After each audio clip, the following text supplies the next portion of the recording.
तो भाई BSc, BA, BCom सभी सेकेंड ईयर वालों के लिए हैं आप लोग अगर, तो यहाँ पर एफसी पेपर फर्स्ट का पार्ट ए लेके आ चुके हैं हम लोग।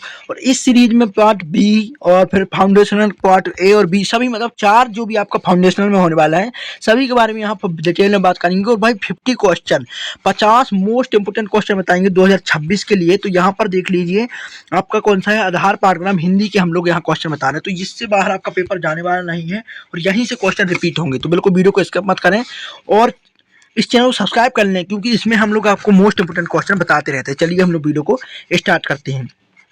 सबसे फर्स्ट क्वेश्चन दिया है श्रीमद् भागवत गीता पर सबसे पहला भाष्य किस आचार्य ने दिया था? शंकराचार्य ने दिया था। किसने दिया था?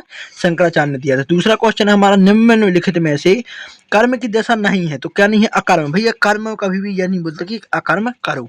उसके बाद हो जाता है निम्न में से किसका संबंध मोक्षा एकादशी? तो गीता जयंती का। गीता जयंती कब मनाई जाती है? मोक्षा एकादशी को इसका संबंध है। उसके बाद हमारा चौथा क्वेश्चन हो जाएगा, गीता में वर्णित 18 योगों में से कौन सा योग वर्णित नहीं है? तो मोक्ष, संन्यास योग, विभूति, विश्व दर्शन योग, इनमें से कोई नहीं। तो भाई ये सभी योग वर्णित है गीता में, ठीक है, 18 योगों में, तो इनमें से कोई नहीं आंसर आ जाएगा।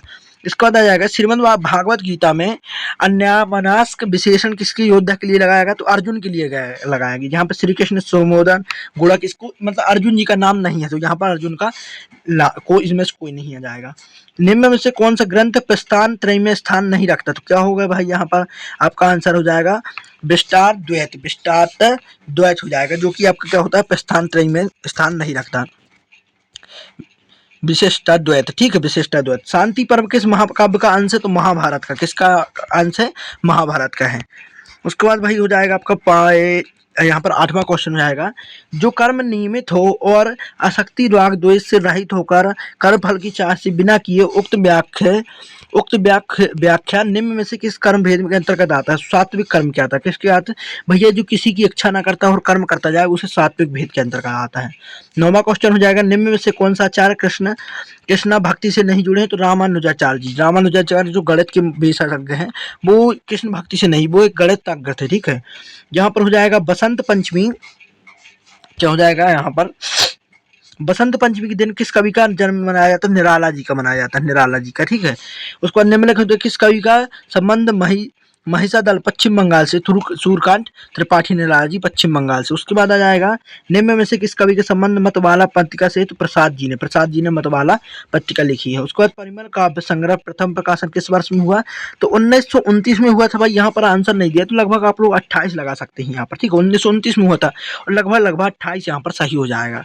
इसके बाद योग जन जीता है पश्चिम की उक्ति नहीं गीता है। इसमें करो बार बार उक्त पंक्ति में कविता किससे ली गई? तो जागो फिर एक बार कविता से ये लिया गया है कि योग जन जीता है, मतलब कि किसी जागो फिर एक बार से यहाँ पर लिख गई यही पंथ की और पूछा गया कहाँ से ली गई है?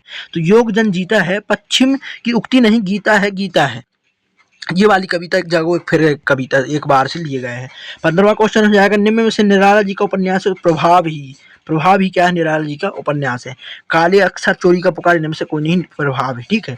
16वां हो जाएगा, निम्नलिखित लेखकों में से किसका जन्म स्थान उत्तर प्रदेश में हुआ? तो अमरकांत जी का यूपी में जन्म हुआ था, अमरकांत जी का, ठीक है। उसके बाद दोपहर का भोजन का पात्र नहीं है सिद्धि माता। ये सिद्धेश्वरी देवी जो दोपहर का भोजन, तो एक कहानी है भाई आपने पढ़ी होगी, किस तरह से गरीबी को दर्शाया गया है, ठीक है। तो उसमें मोहन है, सिद्धेश्वरी, रामचंद्र है, पर सिद्धि माता नहीं है। इस नाम का कोई यहाँ पर पात्र नहीं है। आगे हो जाएगा आपका निम्न में से किस राज्य द्वारा मैथिली शरण गुप्त सम्मान दिया जाता है? तो मध्य प्रदेश। एमपी में मैथिली शरण गुप्त का अब क्या करते हैं? सम्मान देते हैं मैथिली शरण गुप्त का। उसके बाद दोपहर का भोजन कहानी में वर्णित विषय नहीं है, क्या है? बेरोजगारी नहीं है भाई, बेरोजगारी नहीं है यहाँ पर, गरीबी वर्णित है, मध्य बेरोजगारी कहाँ से हो जाएगी? जो दोपहर का भोजन था उसमें जो रामचंद्र साहब वो तो भाई काम करने जाता था, ठीक है, तो यहाँ तो कोई बेरोजगारी नहीं है, वर्णित नहीं है। यहाँ पर है 20वां, निम्न में से किस लेखक को पद्मश्री सम्मान दिया गया? तो महादेवी वर्मा जी को दिया गया है। अब इनकी बहुत अच्छी कहानी गिल्लू, उसको भी आप लोग पढ़िएगा, मैंने ही वीडियो बनाई, जाके देख सकते हैं आप लोग, ठीक। निम्न में से कौन सी रचना ज्ञानपीठ पुरस्कार से पुरस्कार थे? तो उपरोक्त सही भाई, यामा, दिगंबर, विमर्श, उर्वशी सभी चीज यहाँ पर यहाँ पर क्या है, ज्ञानपीठ से पुरस्कार दिया गया है। उसको महादेवी वर्मा द्वारा रचित गिल्लू संस्मरण, सोनजूही का अर्थ है क्या, फूल। सोनजूही का एक फूल रहता है जिसमें एक गिल्लू गिलहरी रहती है, फिर वो महादेवी वर्मा जी के साथ ही इस तरह जुड़ जाती है और 20 साल में गिलहरियों का अंत हो जाता है, मतलब कि खत्म हो जाती है। तो उसके बाद वो एक क्या हो जाती है, उसकी डेथ हो जाती है, तो उसको सोनजूही के नीचे ही क्या किया जाता है, दफना दिया जाता है। इस तरह की कहानी आप लोग जाके पढ़िएगा, बहुत अच्छी कहानी है। एक संस्मरण है ये, ठीक है, उसका है महादेवी वर्मा जी का। संस्मरण की विशेषता क्या होती है, शब्द चित्र के माध्यम से पदमय लेखन, आत्मीयता एवं संवेदना की युक्त साहित्य। संस्मरण के लेखक का व्यक्तित्व जुड़ा या बी और सी, तो बी और सी हो जाएगा, ठीक है। उसके बाद निम्न में से किस लेखक का संबंध शांति निकेतन से है, तो हजारी प्रसाद द्विवेदी शांति निकेतन में संबंध रखते हैं। ललित निबंध से संबंधित लेखक कौन से हैं, तो हजारी प्रसाद द्विवेदी। उसके बाद नाखून क्यों बढ़ते हैं, निबंध है नाखून प्रतीक है पशुता का, भाई नाखून एक बढ़ाना एक पशुता का प्रतीक है। उसके बाद सहजात वृत्ति अनजानी स्मृतियों का ही नाम है। उक्त पंक्ति किसने, नखून क्यों बढ़ते हैं, ये उससे पंक्ति ली गई है। इसके बाद हिरोशिमा नगर किस देश में स्थित है, जापान में है। हिरोशिमा कहाँ पर है, जापान में है। कनाडा नृत्य किस क्षेत्र की लोक संस्कृति संबंधित है, मालवी। किससे है, मालवी से संबंधित है। उसके बाद भाई आ जाता है आपका फूलपाती नृत्य निम्न में से किस क्षेत्र से संबंधित है, तो बुंदेलखंडी। किससे संबंधित है, बुंदेलखंडी। यहाँ पर थोड़ा रुक जाइए, बुंदेलखंडी से संबंधित है, ठीक है। किससे संबंधित है भाई, यहाँ पर आपका बुंदेलखंडी संबंधित है। उसके बाद अगला क्वेश्चन आपका हो जाता है, यहाँ पर आपका मालवी आ जाएगा। फिर फूलपाती नृत्य किस क्षेत्र से संबंधित, तो ये मालवी से संबंधित, ये भी मालवी से, बुंदेलखंडी सॉरी मैंने बोल दिया, मालवी से है। उसके बाद जिरोती लोक चिन्ह में किस क्षेत्र से संबंधित है, तो यहाँ पर निमाड़ से। किससे है, निमाड़ से।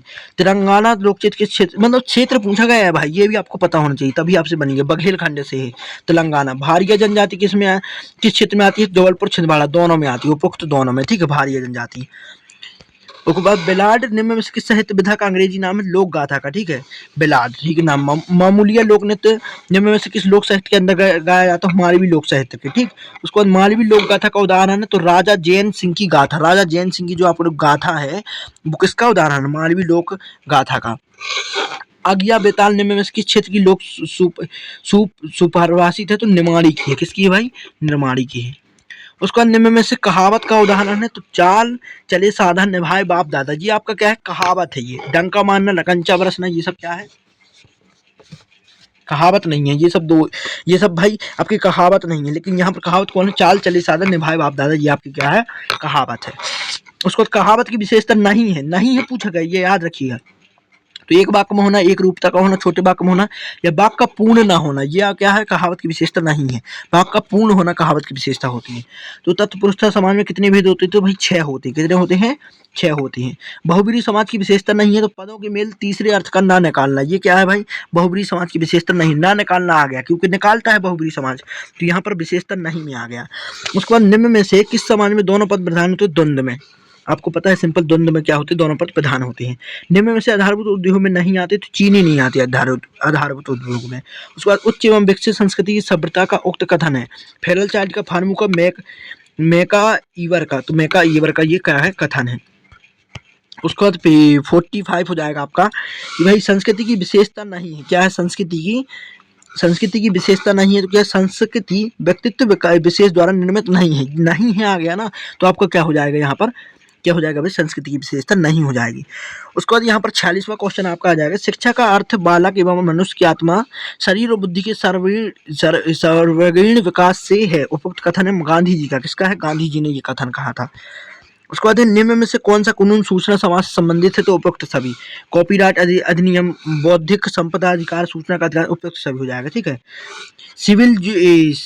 सिविलाइजेशन शब्द पर्याय है सभ्यता का। किसका है, सिविल जेंसन किसका, आपका पर्याय है सभ्यता का। देश में उद्योग स्थापित होने से रोजगार में वृद्धि हुई है, क्या हुआ है, राष्ट्रीय आय में कमी, आत्मनिर्भरता कमी नहीं भाई, रोजगार में क्या हुई है, वृद्धि हुई है, ये आपका आंसर आ जाएगा। और लास्ट क्वेश्चन है आपका, कुटीर उद्योग में विशेषता है, तो उपयुक्त सही। पूंजी में अधिकता, मशीनों का उपयोग बहुत कम है, मशीनों पर निर्भरता, ये सब सही क्यों हो जाती है भाई, कुटीर उद्योग में हो जाती है। तो उम्मीद करता हूँ ये 50 क्वेश्चन समझ में आए हो। कोई भी दिक्कत हो नीचे कमेंट कर देना।